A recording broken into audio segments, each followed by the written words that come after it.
Oh, were you about to tell me to like not even tell you if you're lagging? But do tell me if I am lagging. So Oh well, I've got news for you. We have Turner, so you'll Not know not not going instantaneously. great. I'm stepping out of this. I got If nothing you to do. have 1% packet loss, Turner is gonna let you know. that's the most I can do. Yeah. Dang, dude. Thought it was fixed. I'll just do all the walkthroughs from now on from the office. But yeah. This one will be kind of rough. Sorry. I don't know. Okay. We'll just go if it's awful. I don't know. Maybe Garrett, do you want to try it? I don't know. I mean, I thought it was fixed or I'd be at the office. It's not terrible. Basketball what I think. games, dude. It was okay yesterday. It's much better than before. All right. Cool. So we're gonna go through this and build some classes and do some pseudo class stuff. Because JavaScript, like went over in the lectures, we'll cover again real quick. There are not like inherent classes like everything in JavaScript is an object.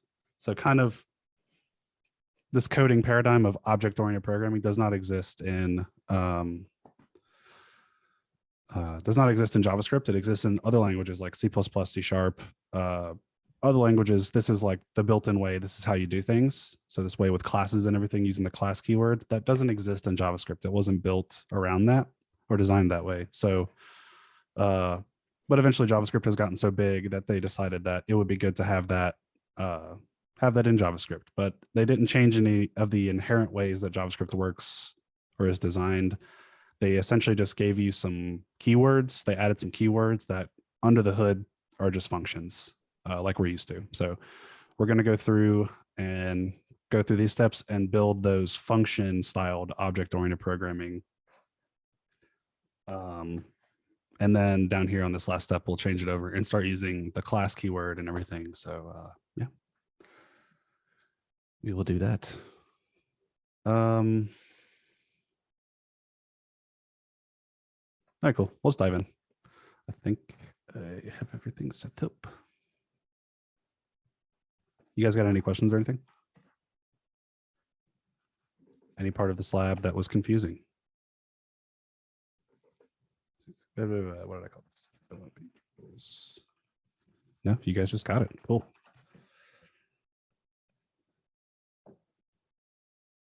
That is strange. I did not have it when I was doing this lab. All right, so I have like an HTML file set up and we got it open over here. We'll open up the console. We're not going to put anything on the page here.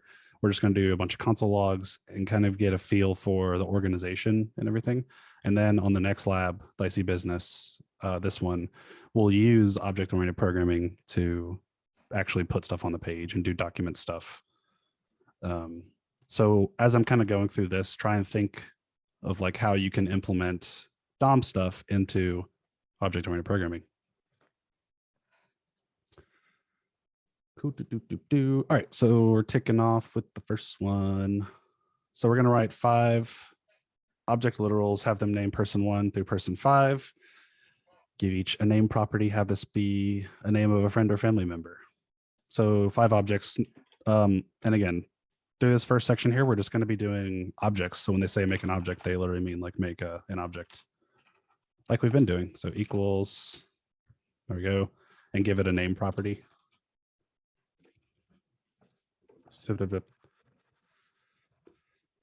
All right, they want us to make 5 of these. So I'll go through and do that. 2, 3, 4, 5. Give each one a different name.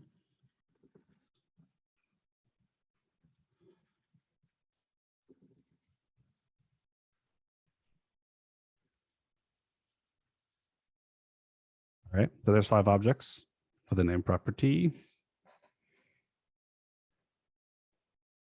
Oh yeah, we deal with coworkers. Give each one a second property, which is a say hello function. This is a function, console log a string. Hello, my name is blah. Okay, so now we can come down here and create a property for say hello.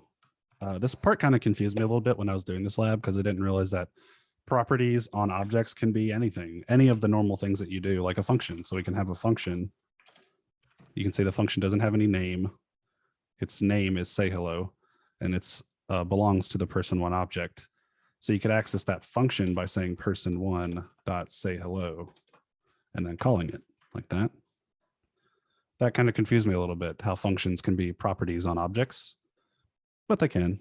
So in here, we're just going to run a console log. Hello, oopsies. Hello, my name is, and now I need to plug in, they want me to access the name property up here for each object. So this function is going to be the same thing. And you think you can come up here and just say name, right? But remember, because of context and everything, or let's just take a step back. So I've got a function here and I can call it like we had, person1, and then it's just dot syntax, right? I can say dot name, and that'll give me Josh. And then I can say person1 dot say hello, just accessing properties, except this one's a function. So I call it and it'll run it. Now you'd think that this, when I say name right here, that it's going to access the name property, right? Except we're still in JavaScript land. So scope is still applying here. I'm trying to access, you think that you can access this, but let's see what happens when I try and call that. And it's just blank. So, whoa. Am I getting through this? Did I call it twice? Yes, I did. I didn't realize I called it twice. My bad. So we have hello, my name is blank. So I need to be able to figure out a way to access the name property of person1. And for that, I can use the this keyword. So, you know, let's just go in here instead of console logging all this business. Let's just console log this. And you see how it's got a different highlighting to it. This is a keyword, and it refers to kind of whatever the context is. So we've gone over context and what that is.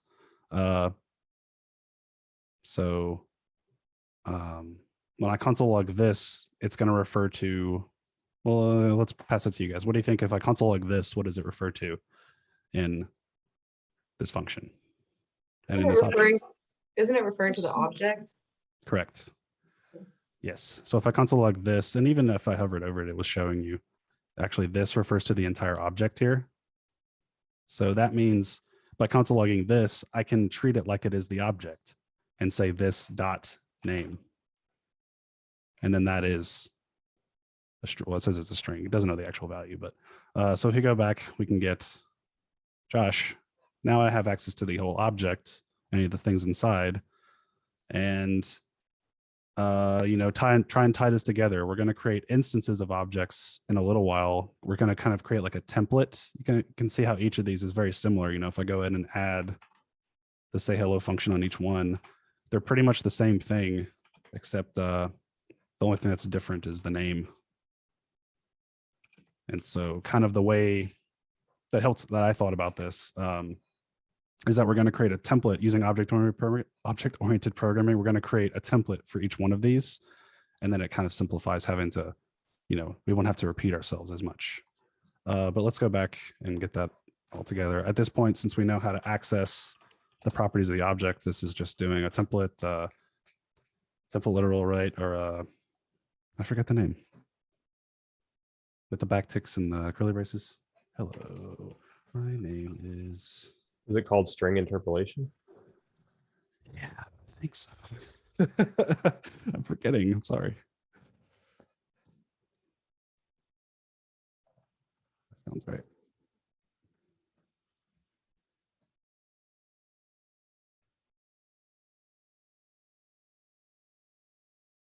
Embedding. Thank you, Reed. Appreciate it.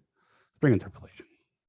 I always get confused. Okay, so I did something wrong. Didn't put a backtick at the end. There we go.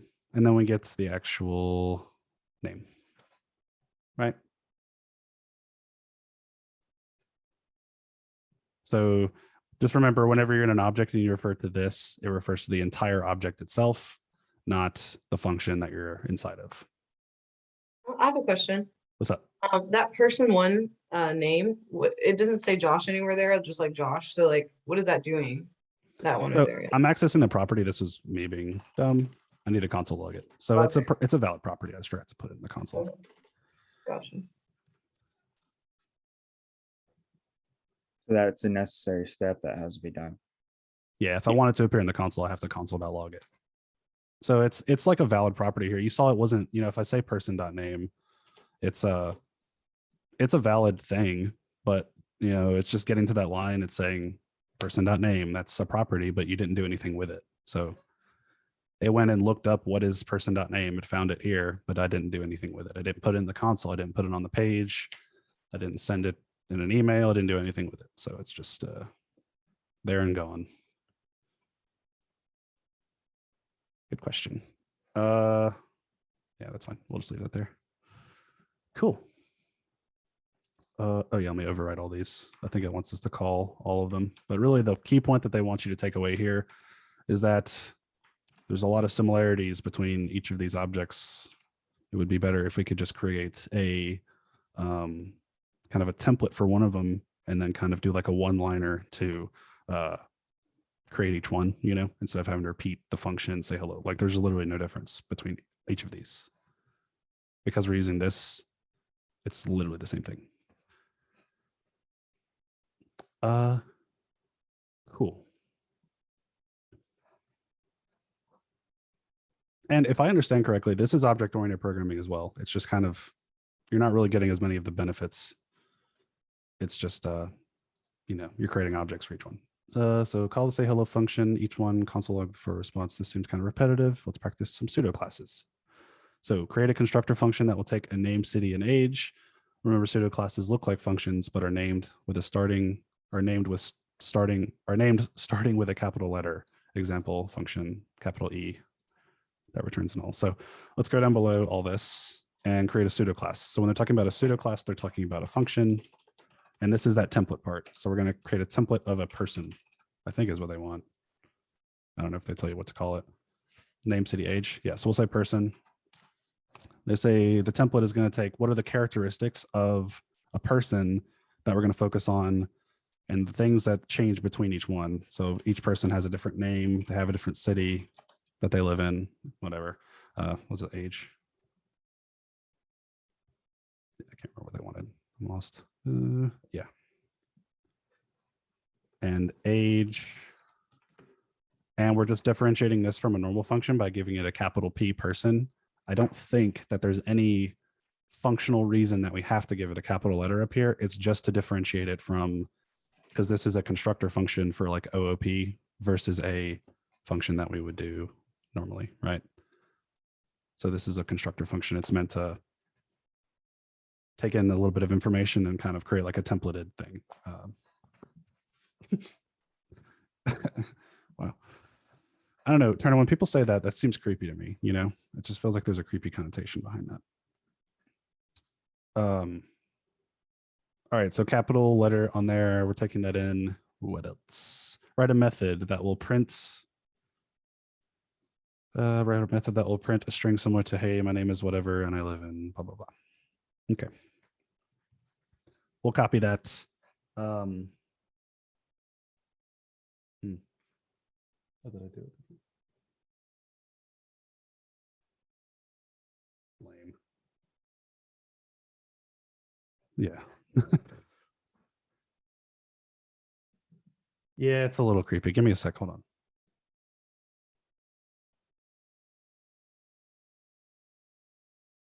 Yeah. Okay. Now, this whole function's purpose is to be kind of a template. So we're going to run over some syntax right now that's going to be kind of confusing and is a little bit conceptual. So the steps that we have to do, we're going to call this function person to create instances of, so like each one of these, we can kind of just run through one of these and get the same thing. So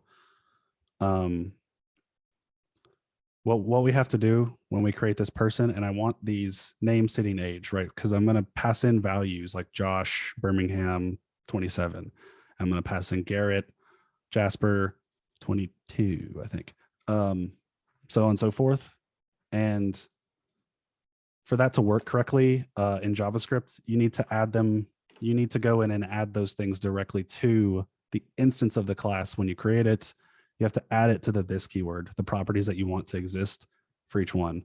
So I'm going to call person like, you know,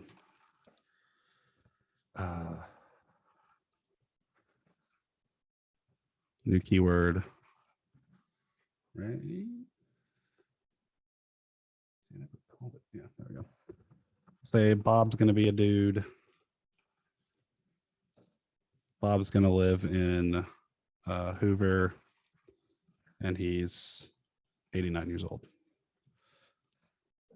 Right. So when I create this object based on this, I need to go in and implicitly tell the new object person 6 and it's this keyword what these properties are.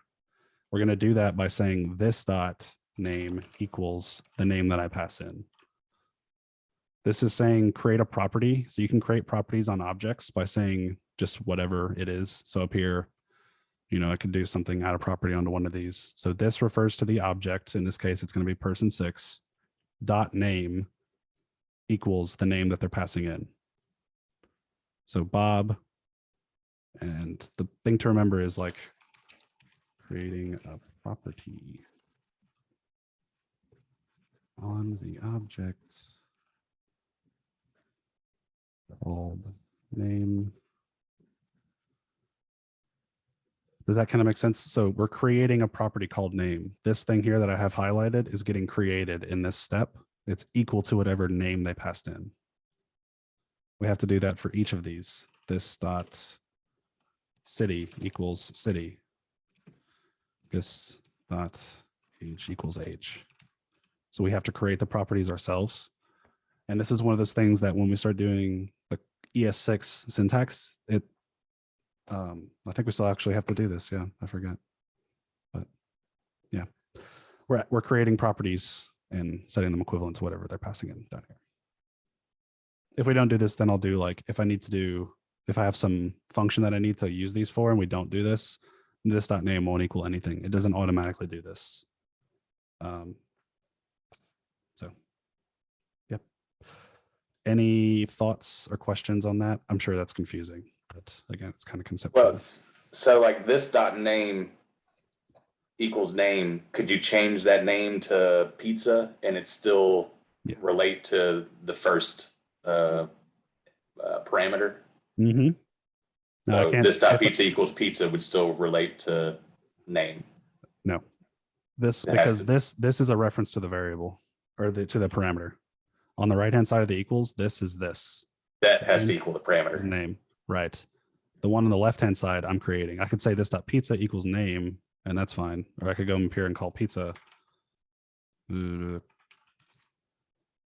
say pizza, and then I can come over here and say name, but that would just be confusing, you know.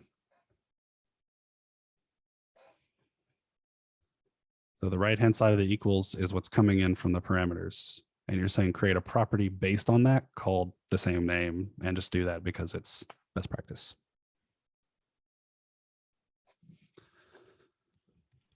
Is there a specific reason there's like those dots under the P on line 41? Yep. Is it because it's capital? What it's actually going to tell me is that it can make this an ES6 function. So if you actually take this and hit quick fix, convert function to an ES2015, ES2015 is ES6. If I click that, then it will turn it into a class, like ES6 class.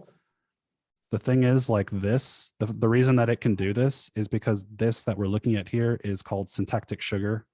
It is not, it's just like it's going to run this. When it runs this, it turns it into this. Because JavaScript understands functions. It doesn't understand classes. So when you hear something called syntactic sugar, it's just the syntax is different. How you write it is different, but it just gives you an extra step on top where it turns this into the function and runs this. So wait, how are you changing that just now between ES5 and ES6? Were you just right clicking it? I'm just doing Control Z and going back and forth. Oh, okay. I don't know if there's a hotkey for that. It's like Control Z, Control Shift Z and Control Z. Well, yeah, but to change it to, because Control Z just takes it back to what you had before, right? Mhm. But is there a way to change it to the ES6 format without? Without clicking on this thing up here. Yeah, Not that I know of. okay. Yeah. So, I mean, this would be really handy because we need to do this, but I'm going to leave this like that. And then I think it wanted us to do another step. So we're going to add a method to this. And this part is gross. So we want to add a function to this, just like we have a say hello function on this. We can add a function to this. When you're, what am I saying here? We're creating kind of a type of thing, just like we have methods on like strings, right? I can say something like, or let's not do name, that's confusing. Let's say word equal blah. And then this is a string now. So word is equivalent to this value. That value is a string. So I can say word dot and any of the string functions. These functions here are built onto the prototype of string. That's why it says capital S string dot code point at. We're going to do the same thing. If we wanted to add something onto, if we wanted to add a function onto the string prototype where I could take and create any string and have a function, like a custom function built onto that, you can add it to the prototype. So you can say string dot prototype and make a new function, literally.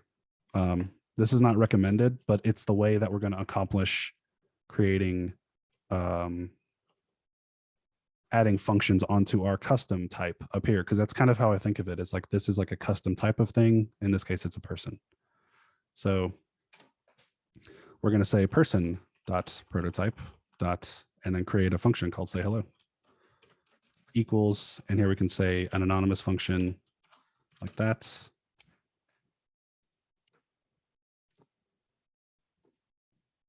And have it do the same thing that we were doing up here.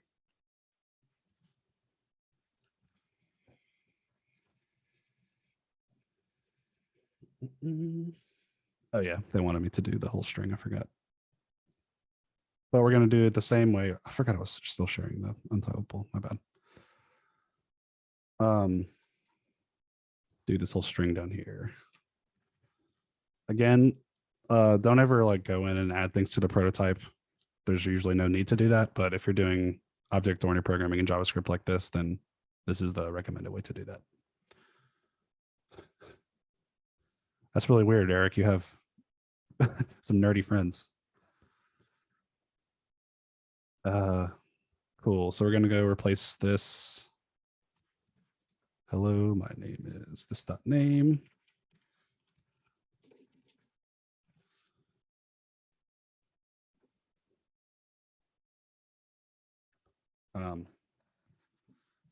This dot age.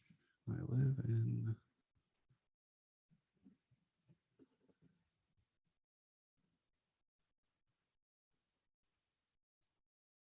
Cool. And so then let's move this down a line, because this is kind of like this, both of these steps here, this function person and this function down here, on the prototype, this is kind of like the setup. I think of that as like creating the template for a person, adding the properties that you want to each person to have, and then any methods or functions that they want to be able to do.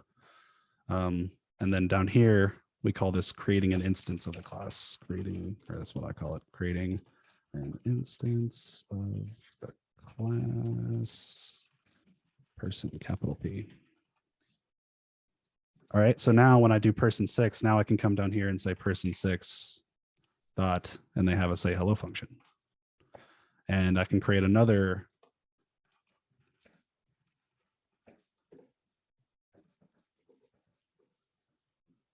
new person, passing different attributes. We'll say and Bolt, can't type or spell, Baltimore. Fees 15. And that should also work for them. God. So bad. And that say hello function exists for both of them. Okay. So on that step 3, that's how they wanted you to do it. When they said write a method, they wanted you to do the prototype thing. Yes. I missed that. Yes. And that's in the lectures, but this is like so different that I'm not surprised that it would confuse some people. Well, I just wrote the say hello function within the person. right. Yeah. I want you to add it to the prototype. That's Can what you they mean explain- by write a Sorry. method. Can you explain what the prototype is and what it does in a little more detail? Yeah, I mean, they're kind of classified. Like I said, if you think of it like string has a prototype as well. I mean, let's even see if we can log that, see what it is. Because I don't have like a super deep understanding of the prototype. I mean, I'm honestly curious what that comes up with. Yeah. So it's got its constructors along with its methods. Yeah. The prototype is like the template for any string that you create. That's why when you create a new string and it has all those attributes, like I can say, like I did a second ago, word dot whatever. It has all those methods because it is a instance of the string class, you know? So when we create a custom one like this, we're kind of creating a custom attribute or a thing, a person. We're giving them properties, like a string has a length property, you know, we're creating custom properties like name, city, age. And when we want strings, you know, can do things like, you know, char code at all the functions that exist, those exist as definitions off the prototype. So in this case, you're adding a function called say hello to the person prototype. Say again, sorry. You're in this case, you're adding a function called say hello to the person prototype. Yes. Okay. Just like we're doing up here, where I'm saying this dot name equals name, and I'm creating a name property off of this say hello. I'm creating a function called say hello. This is me creating that name. That's why I can say hello down here. Is there anything else on that prototype, or is that like the only thing? No, on there? just because I'm creating this one. This is brand new. After I've done this, person now exists as a property or as an object, you know. Okay, so the person prototype doesn't like inherit a bunch of other things from No, like the no. string protype or anything like that. No, It's just completely new. You can make it do that by extending it off of that. We're going to learn about extending in a second. But no, not inherently. I could extend the person I could extend the person class off of a string and it would have all the properties of a string. And then I could add on the custom ones that I wanted, but that's not what we're doing here. So. Yeah, that's cool. Nice read. Literally just Googled it. I don't know how to do that. So a person doesn't have to use all of name, city, and age if what you're calling into it doesn't have that listed. But it can't use things that you are calling into it that it doesn't have already listed on there, right? So you couldn't put like their gender on there. Or you couldn't like not put their gender under function person, but then if you did like person 8 and added gender to it, it would just ignore that completely. Like if I did new person, then threw something down here. Yeah, Yeah, it's only ready to accept whatever I put in the arguments up here. but is that gonna break it completely if you did that, or would it just ignore it?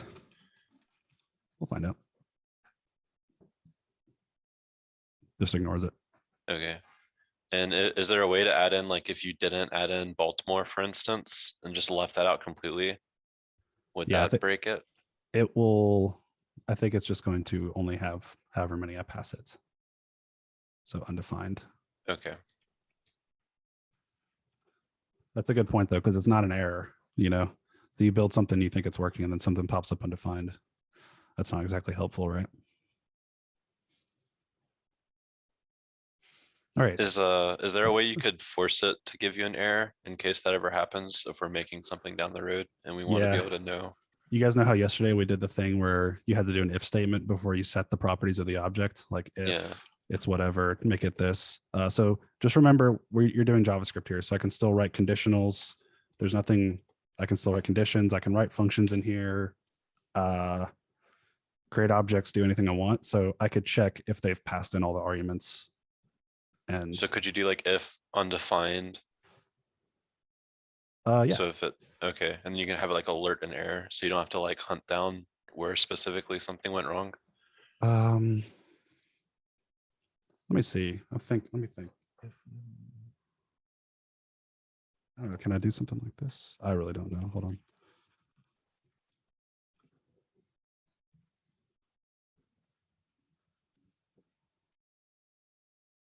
Or could we do like,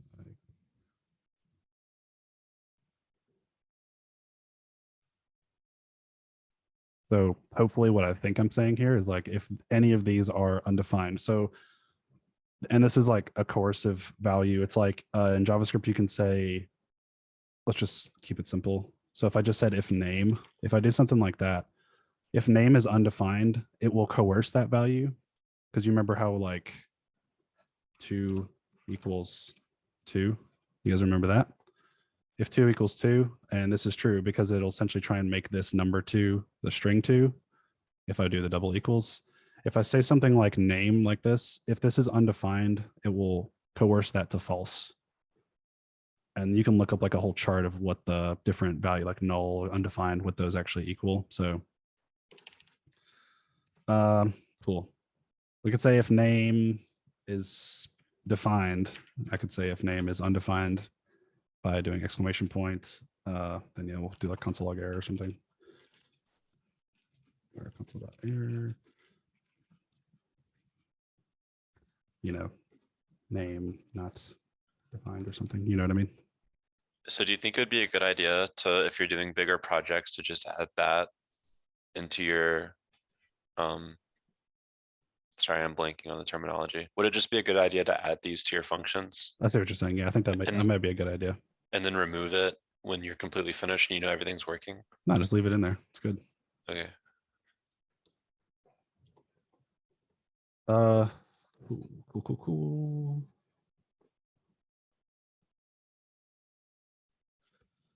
Yeah, guys, and I know like my knowledge on like classes and stuff is not super extensive. I have like a working knowledge of it, but it's not going to be as good as some of the other stuff that Hey Josh, I think Turner and I were a little confused yesterday because of the wording on the prototype on the lab. Can you look at number 6 on the lab? Yes.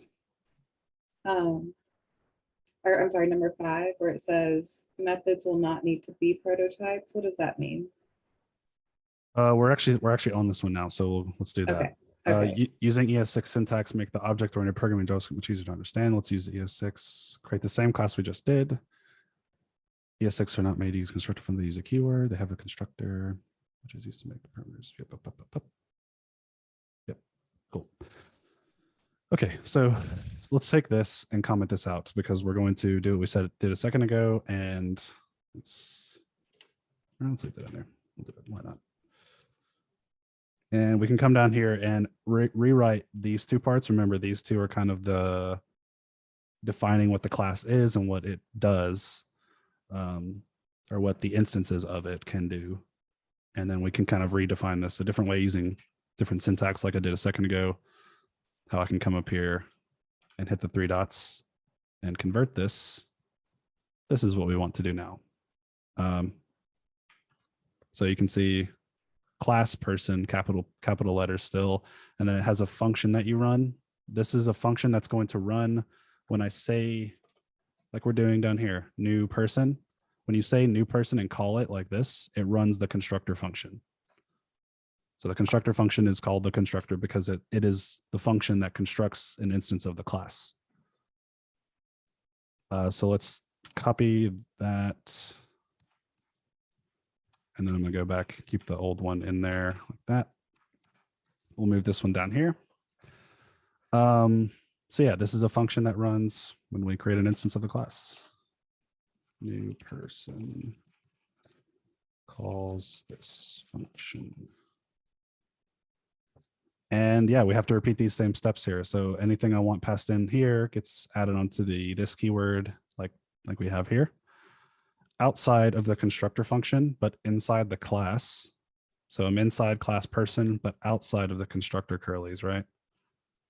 This is where I can define what the class or the methods. So just like we have say hello, if I want to have a person be able to say hello, I write that down here. And we can just repeat what we have over here. And you can see that's a lot more organized. It's visually a lot easier to understand. This runs when you create an instance. If you want them to be able to do anything, methods down here.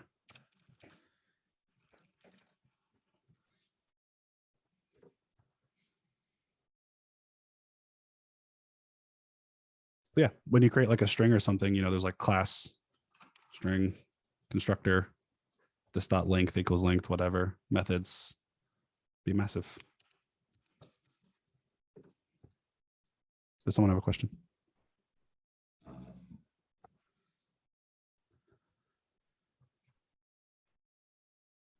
I guess like the question was, where Oh, did I'm sorry. we, Yeah. where did you get the prototype from? And when is one like an ES5 and one an ES6? Is that Yeah. the difference? That's the only difference. Yeah. So if you take both of these, like function person, one comment that. So these are exactly equivalent right now. Oops. That's not where I meant to do that.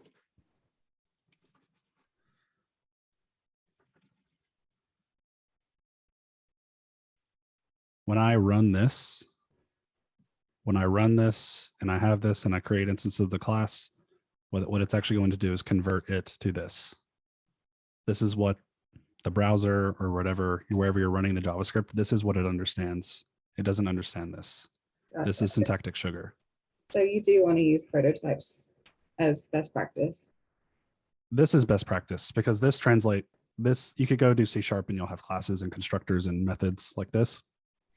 This is why they brought this in, or as I understand it, it's why they brought it in. But so this is the translatable thing. You should learn how to do it like this since it exists like this now. Okay. And it's been that way since 2015. So it's been like 7 years. People are using classes in JavaScript. It's normal, but understand that under the hood, JavaScript does it like this. Okay. It's That always was- converting it. Yeah, I was just confused on the prototype, how to differentiate, like, 'cause it said don't use the prototype. So I want the newer method is to not use the prototype. Right. But when I Okay. come down here and write say hello, the browser is going to convert it. This is going to get converted to this.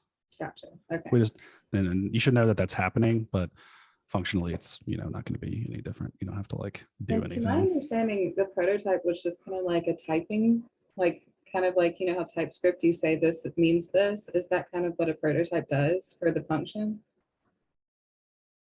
It like gives it an enumerable, like this, it sets it kind of. I mean, in terms of classifying things that exists in the That's language that you're specific. using, this is how you can accomplish that. Okay. And as I understand it, that's how things like strings and objects and arrays, that's how they have their characteristics, is based on classifying them. Great. But again, Just wanted to make sure I circled back to that because I was trying to help Turner with that yesterday, but I just wasn't sure what they meant by that. So part of my confusion was I didn't realize we needed to use the prototype in that step 5. But what I did was like this dot print equals function and console logging, hey, my name is whatever else. So then I would call p1 dot print, which would give me the console log message. Is there a difference between doing the prototype or doing it that way? yeah, see, I haven't used this extensively enough to really give you a good answer on that, honestly. I'll look into it though. That's a good question. So I don't know why they want you to use the prototype over that, but yeah. Honestly, I'll probably just ask Luke. He'll probably tell me.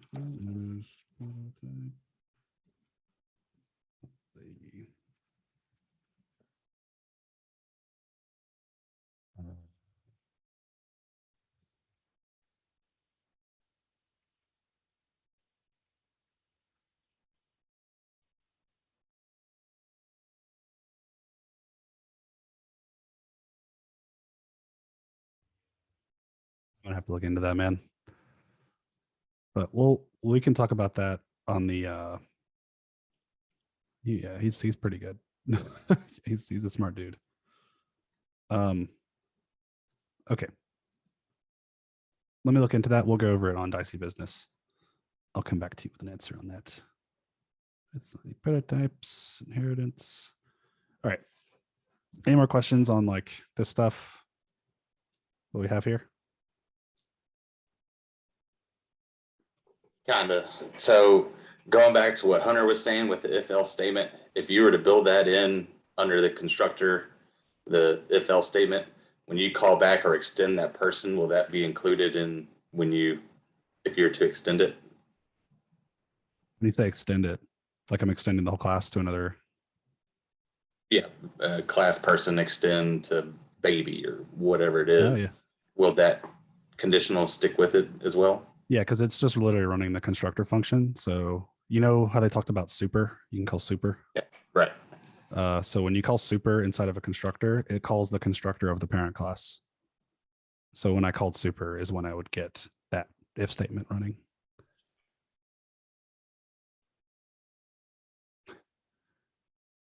All right. And we're going to go over that now since we're talking about inheritance. All right. So just like we can classify things, you class this, person's pretty general, like we said, or like Turner just said, you can classify a baby or something. But a baby is a type of person. So you have general classes slowly getting more specific and inheriting the properties of their parent. So you could do class baby with a capital B extends person, because babies are a type of person, just more specific, but they have their own individual characteristics.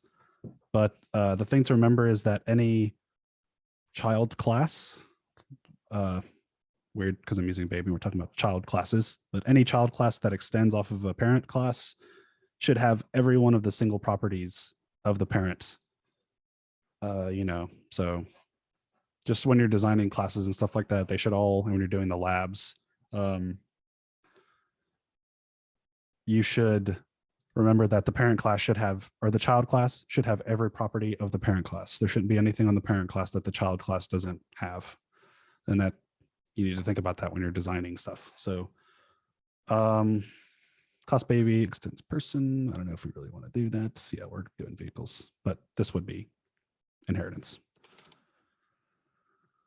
Cool, we're gonna make some space to come down.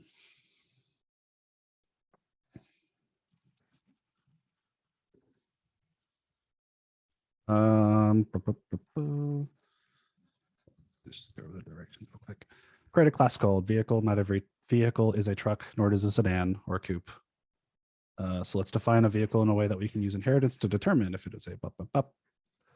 All vehicles have wheels. Some have two, some have four. Not all have doors, and not all have reverse. So to keep it simple, let's have this vehicle class construct an object that only has the properties manufacturer and number of wheels. So we're keeping it really general because we don't assume that it's going to have doors. Not all vehicles have doors. So you need to narrow it down to just the characteristics that every vehicle has.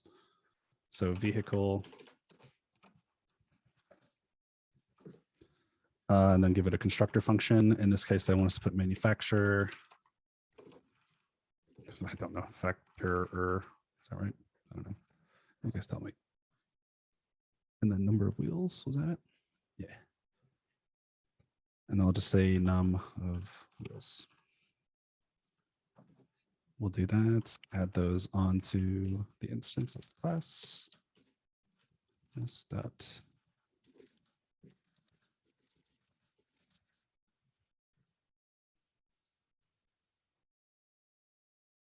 So there's a vehicle class. Include a method called about vehicle, have it console log a string, which will say what type of vehicle it is, who made it, and how many wheels it has. You can hard code the type or specify it has an additional property on each class. So they're saying we can come up here and say like type of vehicle. We could say, we'll just say type, that's fine. So we'll add on a type.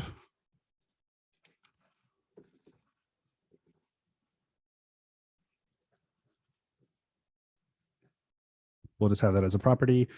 And this will be like sedan or truck, whatever. And then we'll write a method. So we'll say about vehicle. Do it like that. Have a console log. This is a, we'll say,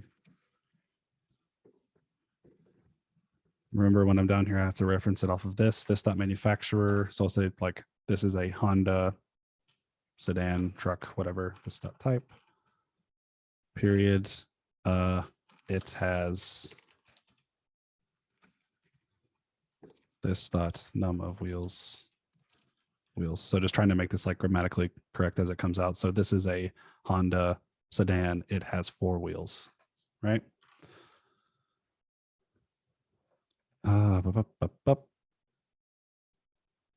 right, so there's our parent class. Very general vehicle. Cool.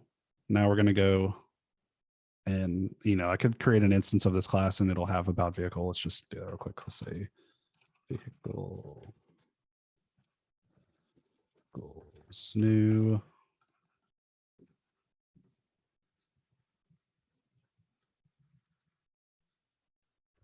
Call it, and we'll say Honda sedan, and then 4. And then I can say vehicle dot about vehicle, and that'll give us our console log.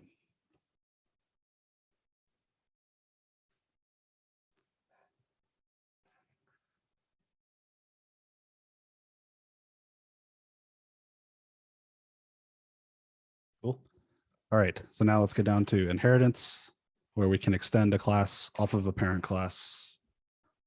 Trucks are vehicles, they have wheels. So let's create a vehicle class that inherits the property of wheels from vehicle, but trucks have doors and they have a truck bed. So let's add a number of doors property to this object, as well as a Boolean, as well as a Boolean that is true, it has a truck bed. Okay. So they're saying, just like we're talking about, they have kind of confusing directions, but we're going to say class truck extends vehicle, because every truck is a type of vehicle. I'm going to come down here and call a constructor. Now, when I pass in all these properties, it has, like I said, it has to have all the properties of the other one. So manufacturer, type, number of wheels, all trucks have wheels. And then also we'll give them any other characteristics that the truck has. So trucks have doors, or we're going to assume that they have doors, number of doors, and we're going to have a Boolean for whether or not it has a truck bed. So like, well, I'll say like has truck bed or has bed, like, because it's going to be true or false. You could say bed there or something. It doesn't matter, but I like to say like phrase it as if it's a true false value. So has bed, and then we'll come down here and add those on. This dot type equals, oh no, I'm sorry. So let's not do that.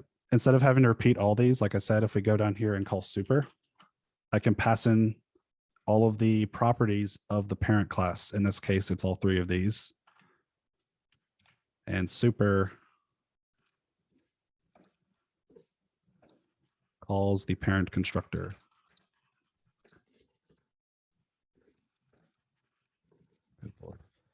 Constructor. Right. So the first thing we do is call this, and this goes up and calls this. So I don't have to repeat these.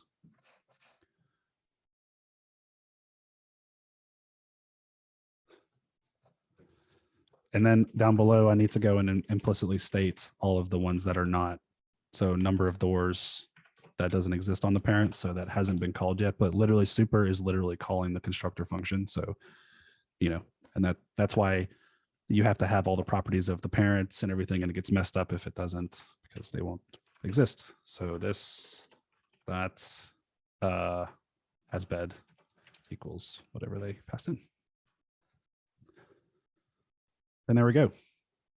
Now I can create a truck off of the truck class, and it will have all the properties and methods of the parent class. So even though class truck doesn't have an about vehicle, if I come down here, let's create an instance of that.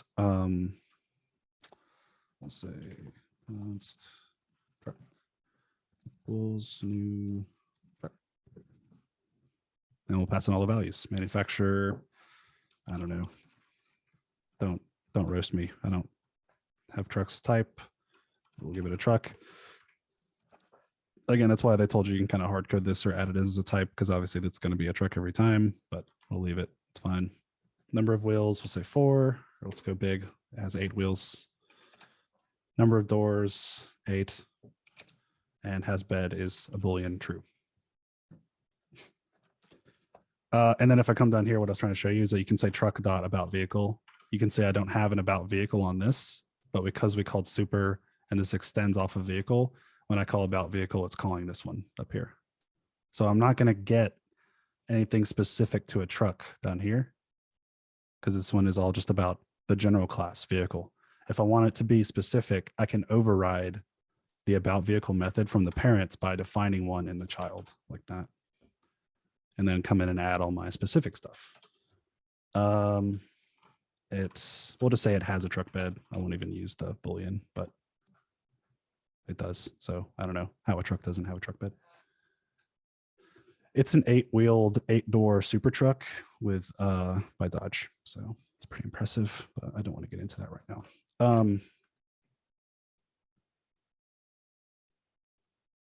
It has a truck bed.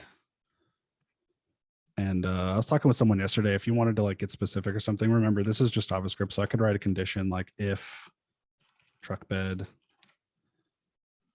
or sorry, if this dot has bed. And remember, if I say something like this, this will evaluate to like equals true, you know? So if I'm saying this, it's just like if this dot has bed is true, console log this, or else, you know, I could do something else, but since we're dealing with a truck, it's always going to have a bed. So that's true. Try. Yeah, we don't. I didn't want to tell them about the hot tub because, you know, they're already back ordered. So. Hey, Josh, What's up? don't you need to add number of doors to the truck? Or am I Yeah. wrong? I got it. Right. Oh, I you thought you saying- need to add it in the console log. Oh, yeah, I totally do. Right. Went off on some tangent. That's my bad. Take the if statement out. It has a truck bed and has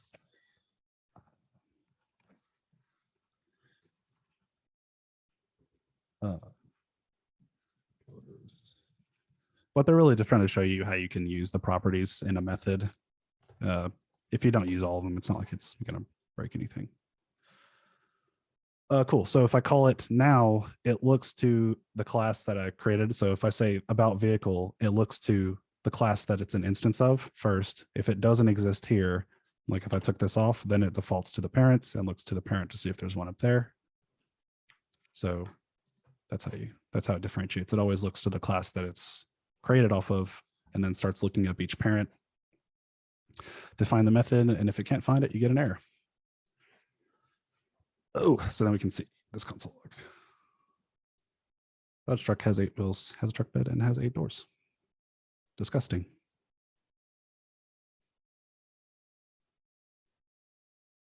You have any questions?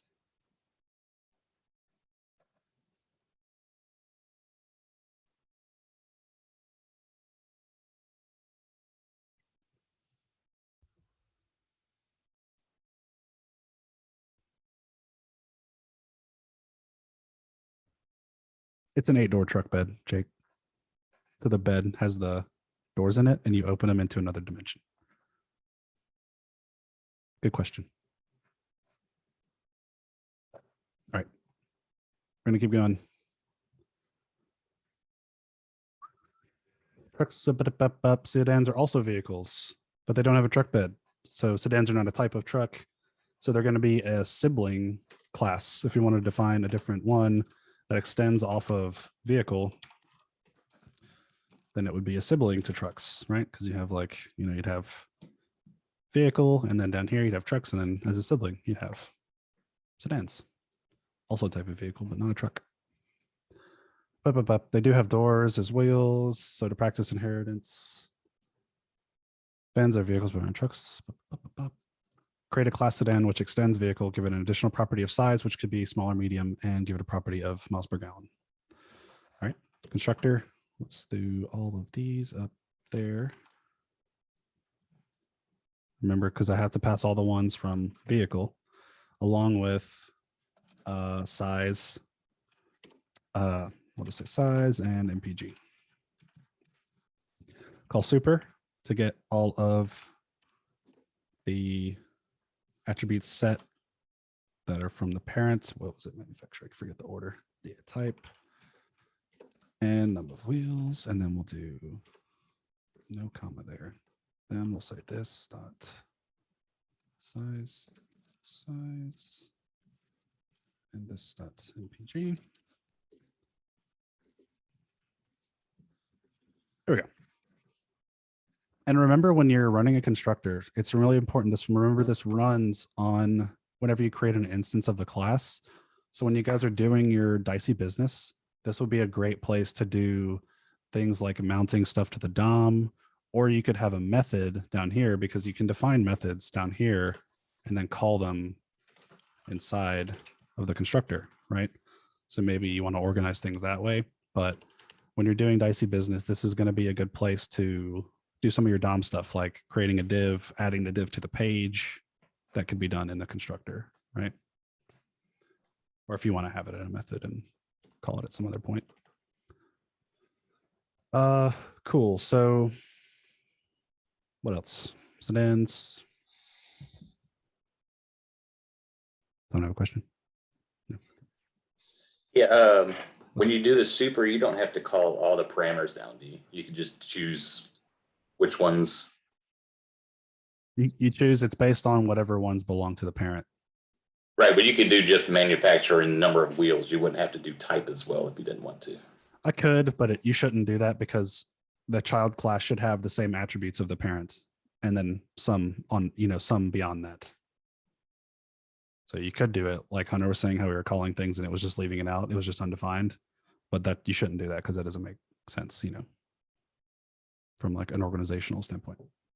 But it would only be undefined if you called it again, like in the console log or whatever. Whenever you tried to use the property.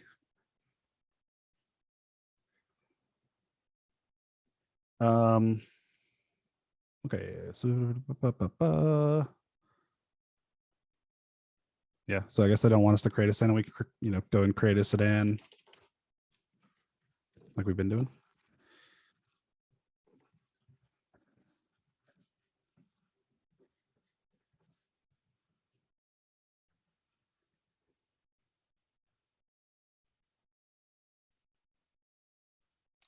Josh, did you see my message in the chat?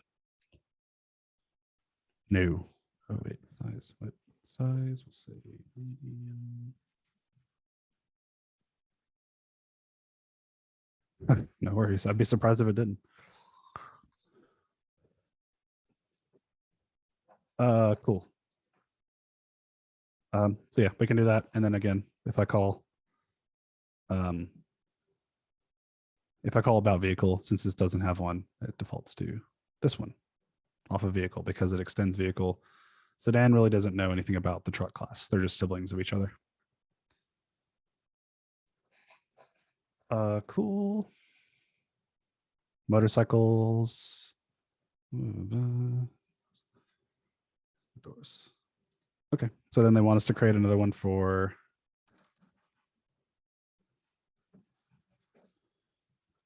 motorcycles. Really just practicing what we've been doing already. Nothing new here.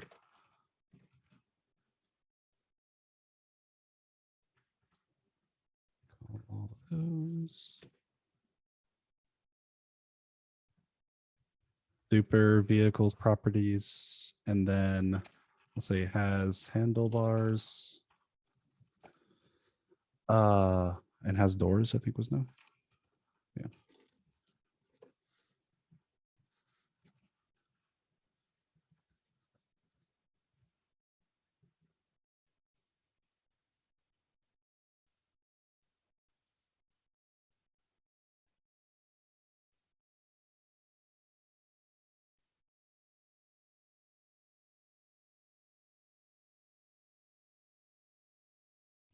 So down here, they're talking about the overriding. That's what we just mentioned. Or what I mentioned a second ago. So we're overriding trucks about vehicle here. If I leave it off like I did for sedan here and I did for motorcycle here, you can see they don't have an about vehicle. But if I call about vehicle on any one of those, it'll default to look up to the vehicle class, its parent class, to see if it has that method. So we'll skip that for those just to see like about method. So it's defaults to the parent class. Right. That's it. We can create an instance of a motorcycle. Why not?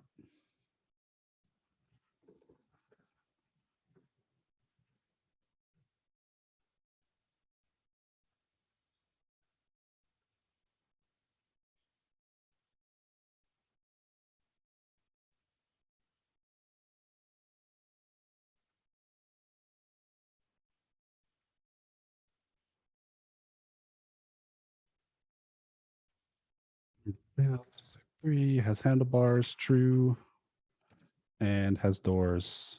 It's false. All right. Yeah, that is it. So we're seeing inheritance there, you know, coming off a vehicle. Remember, if the parent class, if you create a child class off of it, the child class has to have all the attributes of the parent class, every one of them. If it doesn't, then you need to redesign. Yeah, it's one of those cool ones with like 2 back wheels or something. I don't know. You know what I mean? You've seen them.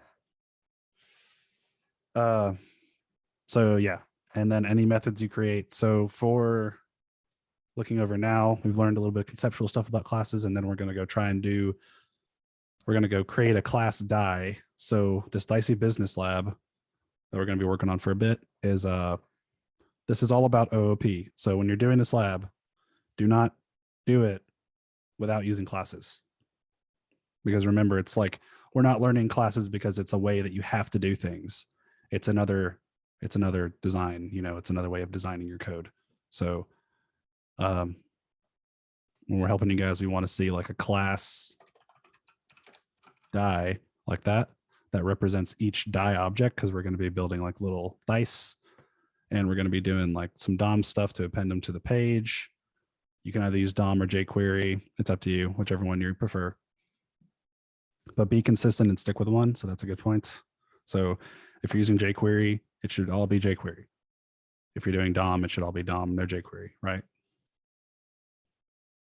Does that make sense to everybody? Cool. And then you're going to need a class die, and this should have the properties of like one die object. So it'll have like a this dot value property.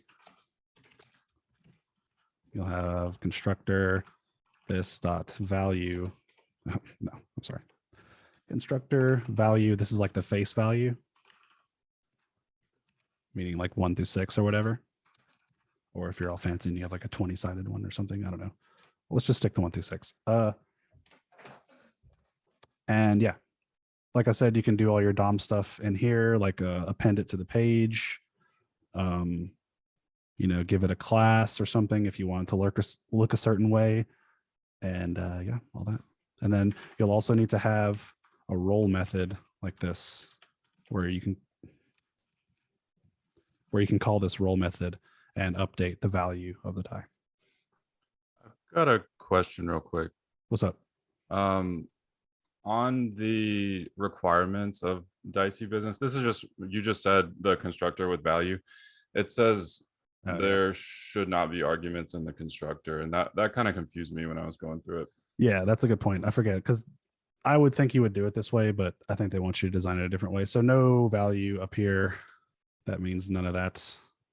So let me look over what they want you to do. Arguments. And that essentially means like you can call, like I said, how you can call role, or you can call any method of a class inside the constructor. You can say something like down here, like this dot value equals a random number or something. You know, you could do the math.random business, and then you can just up in the constructor, just call roll to get an initial thing, because that essentially is going to run this. So you'll have this dot value equals whatever, right? That would be the way I would go about it. Okay, cool. That makes sense. Alrighty. Everybody feeling good? I guess any last questions before we dip out? I had one error on this lab. I was wondering if you could take a look at it in the co-working space. Yeah, of course. We'll be in the co-work till 11:30, guys. Any more? Yeah, if you were to console log that motorcycle out, what would the true and false come out as far as? What did you say? You'd have to write out your sentence, your string to be. Yeah, it exists like it in memory. It like exists like this motorcycle object has been created with these properties. So if I said motorcycle that has doors, motorcycle is the instance of the class motorcycle. I can call this whatever I want, let's say motorcycle 1, not to confuse. So has doors, that equates to whatever has doors is, which is false. So I should get false. But it's just a property on an object, But right, if you're the console log that out as a sentence, you would just have to choose it grammatically to use it as the a way you want boolean. it to. Yeah, or if I plug it in, they'll coerce this to be like a string false, and plug in false.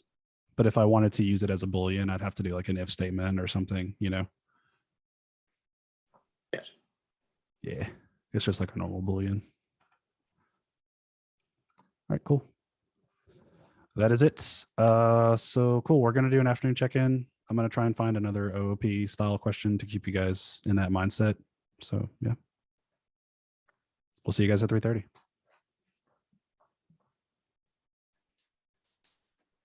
Goodbye. Thanks, Josh. Bye, all. Thanks, I'm Josh. excited to see y'all's dicey business projects. This one's fun. That's one of my favorites. Yeah, me too. Y'all have fun with it. Choose some cool dice. Okay.